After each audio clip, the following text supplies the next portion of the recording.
اللهم صل وسلم وبارك على سيدنا محمد وعلى اله وصحبه اجمعين. حبايبي عاملين ايه؟ يا رب تكونوا بخير. انتوا عارفين ان كنت اخر فيديو كنت تعبانه وكنت عندي برد.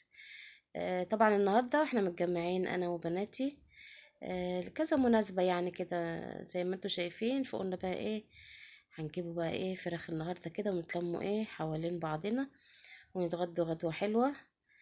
زي ما انتوا شايفين كده، بقالنا كام يعني يعتبر متهيألي بقالي شهرين ما جبتش فراخ ولا اتلمينا كده.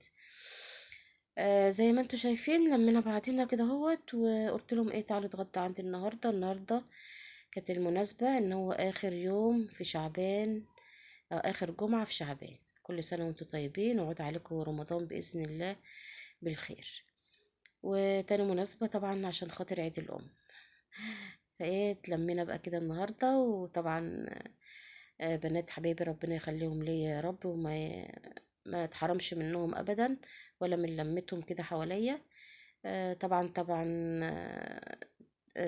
تعبين نفسهم طبعا جامد، وجايبين لي برضو هدايا، بس مش هوريها لكم بقى في الفيديو ده، هوريها لكم في فيديو تاني. وطبعا ما كانوش عايزين ان انا اعمل حاجه خالص.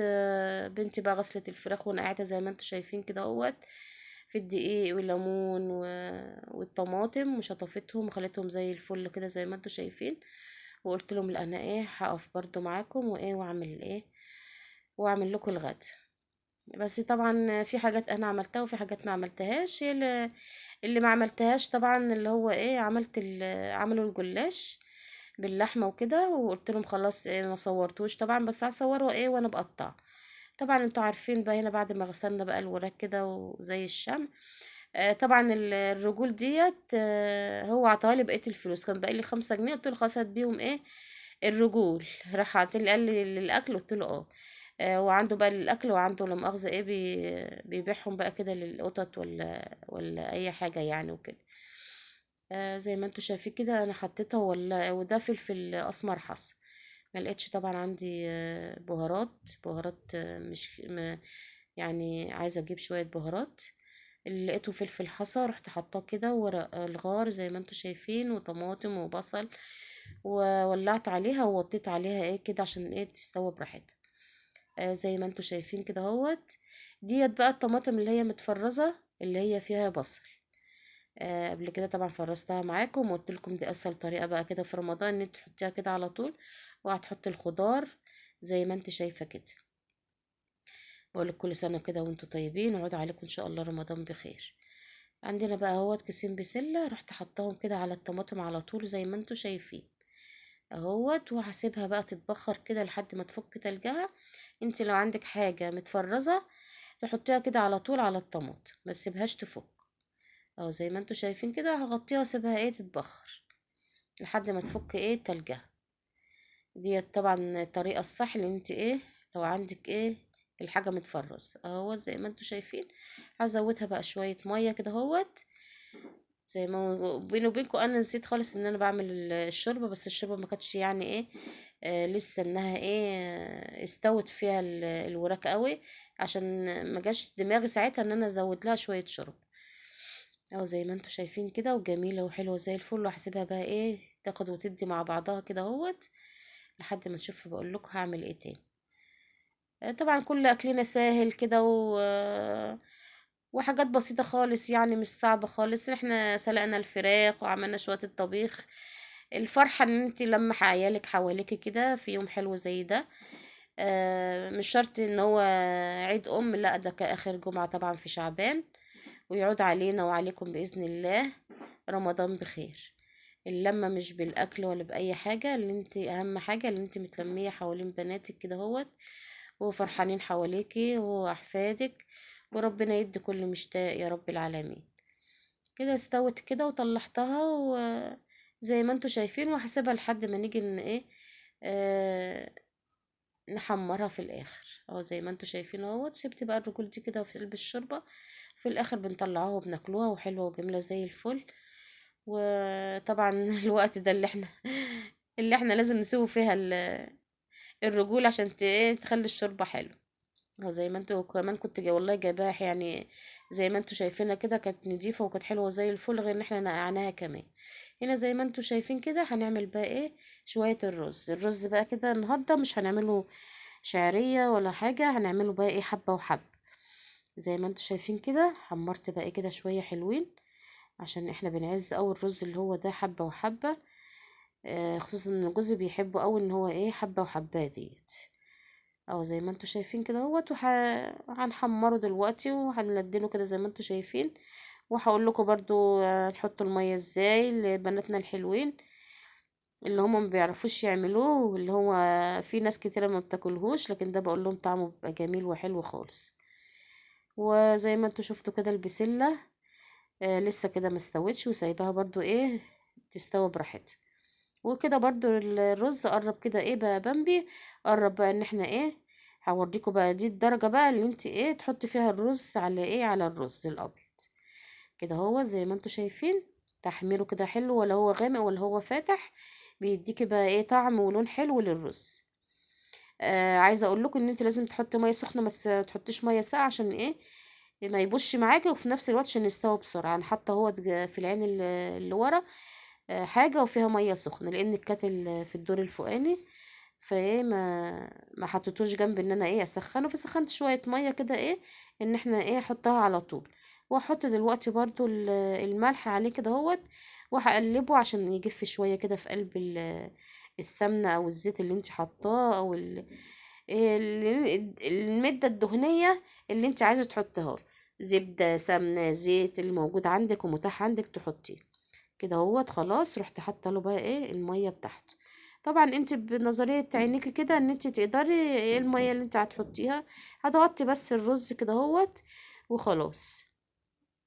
اهو زي ما انتوا شايفين كده اهو هقلبه وهوريهولكوا. هنسيبه بس على نار عاليه يا دوبك ايه يغلي سنه، واروح ايه موطيه عليه. اهو زي ما انتوا شايفين اهو هغلى، ورحت ايه مقلباه بقى، واروح ايه واروح موطيه عليه بقى اسيبه ايه يستوى براحته. طبعا انت عارفه يعني مقدار الميه اللي انت بتحطيها. بس كده هو وطيت عليه وسبته. احطه بقى على العين الصغيره ونشوف هنعمل ايه تاني. هنا هو زي ما قلت لكم عيالي بقى ايه عملوا ايه صينيه الجلاش دي جلاش ايه باللحم. اهو زي ما انتوا شايفين اهوت. وهقول لكم برضو هنحطه ايه بدل ما نحطه لبن وبيض، اللي دلوقتي ما عندناش ولا لبن ولا بيض، وفي نفس الوقت الحاجه غاليه. هتعملي ايه بالشوربة اللي هي موجودة عندك؟ هتسقي صينية الجلاش بتبقى حلوة وجميلة، وهوريها لكم زي الفل. الفرق اللي بين اللبن والسمنة ان اللبن والشوربة، ان الشوربة بتبقى ايه بتخليه ناشف شوية، لكن اللبن بيخليه الجلاشة بتبقى ماسكاه بتبقى طرية. ادي الفرق بين ده وبين ده، بس هي نفس الدرجة في الاحمرار بتاعها. وبعدين ده بيبقى بيقرمش كده وحلو، يعني ايه ما بيبقاش طري قوي، بس هو بيبقى ناشف سنة عن اللبن والبيض اللي انت ايه ما بتحطوش. اهو زي ما انتوا شايفين هسيبها تجف شوية كده قيمة كام دقيقة، وبعد كده هجيب شوية شوربة واروح ايه حطها عليه. سهل خالص كده اهوت زي ما انتوا شايفين. هنا بقى بحط شوكة معلقة، لان الباب بيبقى لازم اسيبه مفتوح، لان طالما بتولعي فوق وتحت. مش عارفة هنا كنت بقول لعيالي ايه. اهو زي ما انتوا شايفين اهوت رحت ايه ده شوربة، ورحت ايه هحطه دلوقتي طلع الصينية، واروح ايه رشها كده ايه على الوش. اهو زي ما انتوا شايفين اهوت نفس برضو اللبن والبيض اللي انتوا بتحطيه، اهو بتروح حاطه الشرب. ما هي نفس الطعم برضو. بس زي ما قلت لكم الفرق بين ان ده الشوربه بيبقى ناشف شويه ومقرمش عن اللبن والبيض. بس وهيبقى زي الفل. هطلعه لكم دلوقتي وزي الفل. اهو زي ما انتوا شايفين كده، وكده يعتبر خلصت ايه الاكل كله. وهنجيب بقى الوراك. العيله اول ايه هعملها ايه بصلصه كده. فرحنا جبنا كاتشب وحطيت عليه، تحط عليه زعتر، انا حطيت عليه روزماري وشويه زيت.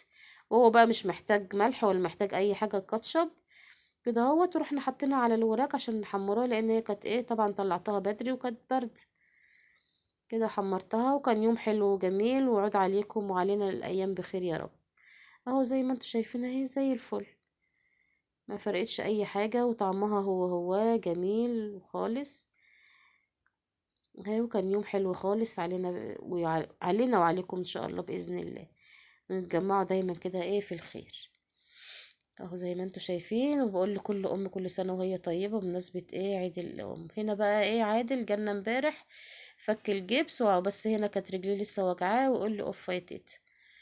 بقول له الف سلام عليك يا عادل، وان شاء الله باذن الله نعمل له اشعه بكره، عشان هو رجليه مش قادر برضه يقف عليها زي الاول. اهو زي ما انتوا شايفين اهوت، عملتها دي طريقه حلوه وجميله، وتحسسك ان هي مشويه كده وحلوه الفراخ. وهي صينيه الجلاش بتاعتنا هي عن قرب كده، جميلة وزي الفل، وكانت صراحة في منتهى الجمال. ولا تحتاري بقى انك تجيبي بيض ولا تجيبي لبن. والوراك بتاعتنا، وده بقى كان اكلنا. كان عندنا شوية لوبيا من امبارح على شوية الطبيخ بقى دولت كده هوت، قلنا ان دولت مع دولت يمشوا الحال. والرز بتاعنا هوت الحبة وحبة. وطلعنا بقى فوق، حطينا الاكل على السفرة فوق زي ما انتوا شايفين اهوت. جمعنا بقى كده كلنا انا وبناتي واتغدينا، وكان غدا حلو زي ما انتوا شايفين. اعتبروها زي سفرة رمضان كده. وبقول كل سنة وانتوا طيبين، وكل ام كده طيبة وبخير وبصحة. وربنا يديكم الصحة والعافية يا رب كده كلكم. وما نتحرمش كده من بناتي، وربنا يخليهم يا رب العالمين لهم ولأولادهم. بقول لكم السلام عليكم ورحمة الله وبركاته.